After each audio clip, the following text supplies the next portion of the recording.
You know, every great story out there is basically a Trojan horse for a life lesson. Welcome to This Explainer. Today, we're looking at how authors use the mechanics of storytelling to pass down deep, really profound insights about the human experience. Whether you're dissecting a classic fable or unpacking a massive 1,000-page modern novel, writers are deliberately architecting their narratives to communicate something bigger. And we are going to decode exactly how they do that by breaking down three major literary tools. Okay, let's dive into this. Here's our roadmap for today. We'll decode what big ideas actually mean in literature, unpack our three core frameworks, maxims, universal truths, and philosophies, then we'll apply them to a classic case study and wrap the whole thing up with a quick pop quiz. All right, Section 1, Decoding Literature's Big Ideas. When we really analyze a text, we're looking way past just the plot to find the narrative's pulse, right? Authors embed meaning directly into their prose, effectively handing us a blueprint for navigating reality. They want to challenge our values, critique human behavior, and offer frameworks for how to live. But here's the thing. These literary blueprints take different structural forms depending on exactly how the author wants to deliver their message. And they generally take shape in one of three distinct, super powerful ways. Moving on to Section 2. What is a maxim? A maxim is a short statement that expresses a rule of conduct, practical wisdom, or a moral lesson. So the crucial point here is that it's not some winding, complex philosophical debate, it's a direct, actionable rule for behavior. It tells you exactly how to act in a given scenario. When an author wants to leave literally zero ambiguity about the takeaway of a scene or an entire story, they'll distill the lesson down into a crisp, undeniable maxim. We actually use maxims constantly in daily life to quickly anchor our decisions. Things like, honesty is the best policy, or look before you leap. Actions speak louder than words. Their short, punchy architecture makes them the absolute perfect cognitive shortcuts when you're facing a moral crossroads.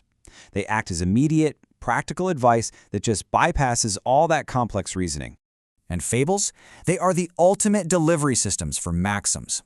Take Aesop's The Boy Who Cried Wolf. The entire narrative tension, the repeated lies, the ignored pleas, the inevitable tragedy, it's all reverse engineered to deliver one razor-sharp maxim at the end. People do not believe liars even when they tell the truth. It's a highly specific, totally practical mechanism for teaching the consequences of breaking trust. Let's move to Section 3 and see how this builds, understanding universal truths. So if a maxim is a rule telling you how to act, a universal truth is a fundamental observation about the human condition itself. It's an idea or fact about life that is generally true for all people, regardless of culture, place, or time. It's less of a command and more of a mirror held up to our shared human experience. Just take a look at these everyday examples. Everyone experiences change. Hard work often leads to success. Love and friendship are important to human life. People make mistakes and learn from them. Notice the shift in tone here? These aren't commands, they're reflections of reality. Authors weave these into narratives to bridge the gap between their fictional worlds and our lived experiences. It grounds even the most fantastical sci-fi or historical drama in something deeply recognizable to us all. Revisiting fables for a second, think about the tortoise and the hare. The key universal truth humming right beneath the surface there is that perseverance often leads to success. It strips away the talking animals and just leaves us with an undeniable fact of human endurance. And that's a truth that applies just as much to building a modern career as it does to running a literal race. All right, Section 4, Defining Literary Philosophies. Zooming out to our absolute widest lens, a philosophy is a belief, principle, or way of thinking about life and how people should live. It isn't just an isolated observation or a quick rule. It's a comprehensive, overarching operating system. In literature, it's the internal compass dictating a character's worldview and driving their ultimate destiny across the entire narrative arc. Consider guiding philosophies like success comes through determination and effort, or people should help one another, or even knowledge leads to personal growth.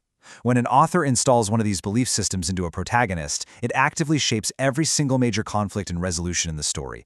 It becomes the lens through which the character views their entire universe, deciding who they trust, what they risk, and exactly how they define victory. A masterclass in this is Ernest Hemingway's The Old Man and the Sea. Santiago's entire grueling battle against that giant marlin and the relentless sharks is driven by one unyielding philosophy. A person should never give up despite difficulties. It isn't just a passing thought, right? It's the fundamental engine pushing his exhausted body forward against impossible odds. It defines who he is at his absolute core. Section 5. Case Study, Tortoise and Hare. Now, what's really interesting about this slide is how we can synthesize all three of these concepts by applying them to one single classic text. If we extract the maxim of the tortoise and the hare, we get the catchy, actionable rule: slow and steady wins the race. But if we pull the universal truth, we find the broader observation of reality. Persistence can overcome natural talent when talent is not used wisely. And finally, if we look at the overarching philosophy, we see the character's guiding belief. Success is achieved through patience, determination, and consistent effort.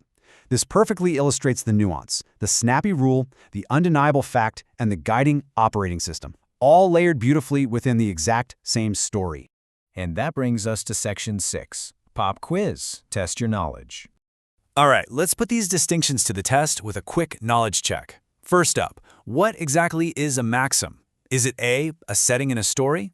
B, a short statement expressing wisdom or advice? C, a character's appearance? Or D, a type of conflict? Take a quick second to pause if you need to and lock in your guess. And the answer is B, a short statement expressing wisdom or advice. Remember, maxims are all about those brief, super practical rules of conduct, just like, look before you leap. Okay, let's try one more. Which statement best shows the philosophy of the tortoise and the hare? A, speed is everything. B, patience and determination can lead to success. C, animals should race often. Or D, winning is based on luck.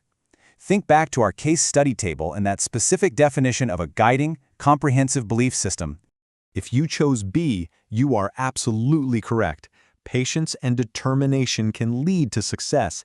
Excellent job. You totally nailed it. And hopefully, this solidifies the idea that philosophies really deal with those broader, guiding principles of effort and human behavior. We've explored how authors use maxims, universal truths, and philosophies to inject profound meaning into their stories. But literature ultimately just mirrors reality.